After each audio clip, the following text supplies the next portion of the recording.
सोचिए, भारत की सरकार एक बहुत बड़े जहाज की तरह है। अब सवाल ये है कि इस जहाज का कैप्टन कौन है? मतलब असली स्टीयरिंग व्हील किसके हाथ में है? क्या वो राष्ट्रपति हैं, प्रधानमंत्री हैं, या फिर पर्दे के पीछे कोई और ही है? चलिए, आज इसी गुत्थी को सुलझाते हैं और पता लगाते हैं कि भारत के सत्ता का असली केंद्र कहाँ है और देश असल में कौन चलाता है। तो सवाल एकदम साफ है। जब देश की किस्मत तय करने वाले बड़े बड़े फैसले लिए जाते हैं तो असली ताकत किसके पास होती है?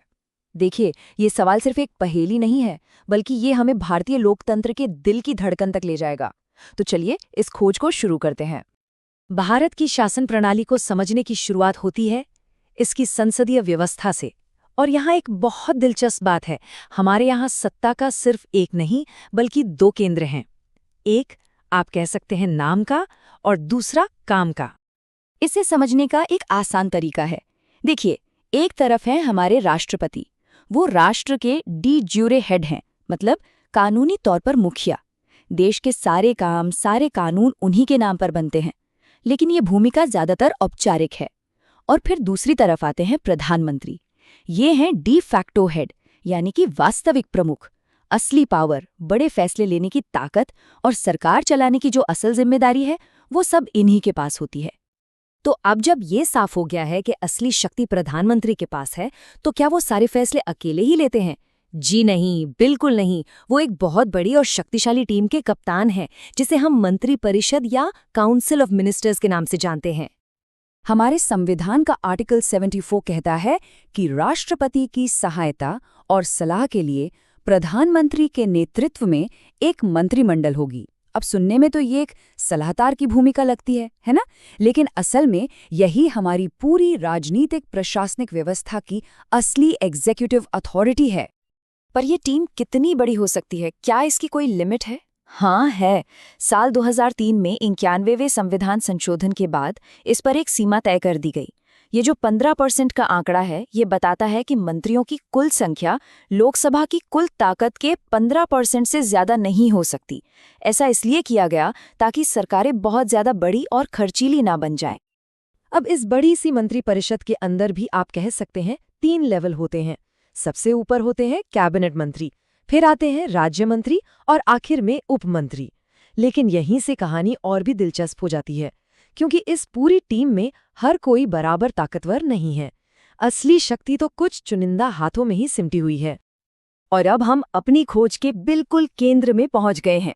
इस बड़ी सी मंत्रिपरिषद के भीतर एक छोटा सा लेकिन बेहद ताकतवर और खास समूह होता है, जिसे कैबिनेट कहते हैं। यही वो इनर सर्कल है, वो कमरा है जहां देश के सबसे जरूरी और सबसे बड़े फैसले लिए जाते हैं।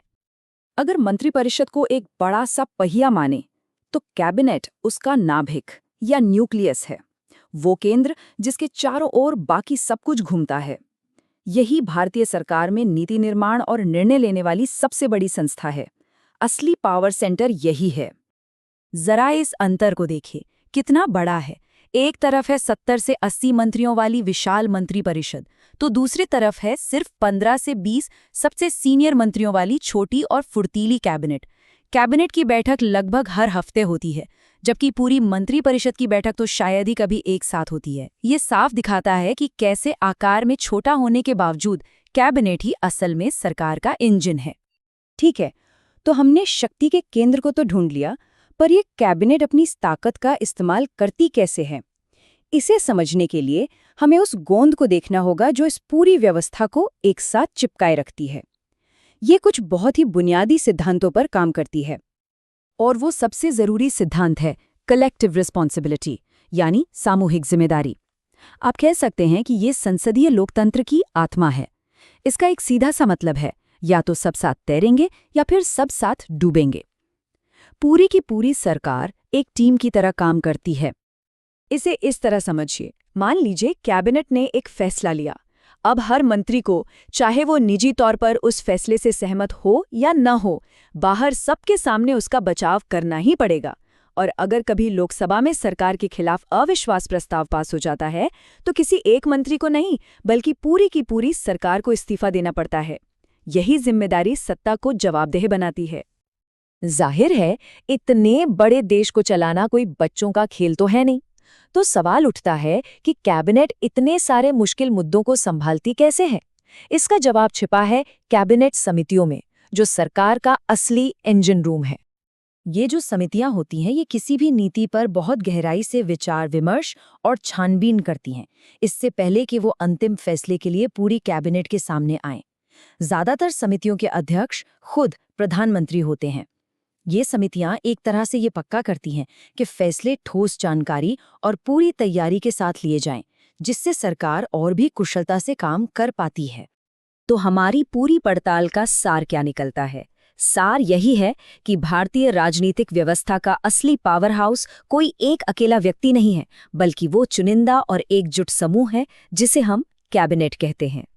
यही कैबिनेट है जो देश की नीतियों की दिशा तय करती है, प्रशासन को लीड करती है, सभी मंत्रालयों के बीच कोऑर्डिनेशन बिठाती है और किसी भी राष्ट्रीय संकट के समय में सबसे आगे खड़ी होती है।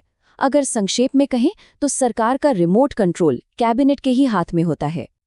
लेकिन शक्ति का इतना ज्यादा एक ही जगह पर इकट्ठा होना एक बड़ा सवाल भी खड़ा करता है। कुछ आलोचकों ने इस पर चिंता जताई है और इस व्यवस्था को कैबिनेट की तानाशाही तक कह दिया है। उनका मानना है कि जब इतनी शक्ति एक छोटे से समूह के हाथ में आ जाती है, तो जवाबदेही के कम होने का खतरा हमेशा बना रहता है।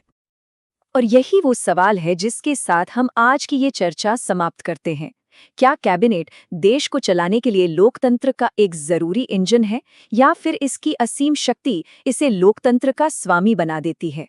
एक कुशल सरकार और एक जवाबदेह लोकतंत्र के बीच का ये जो संतुलन है, ये हमेशा बहस का एक बहुत ही अहम मुद्दा बना रहेगा।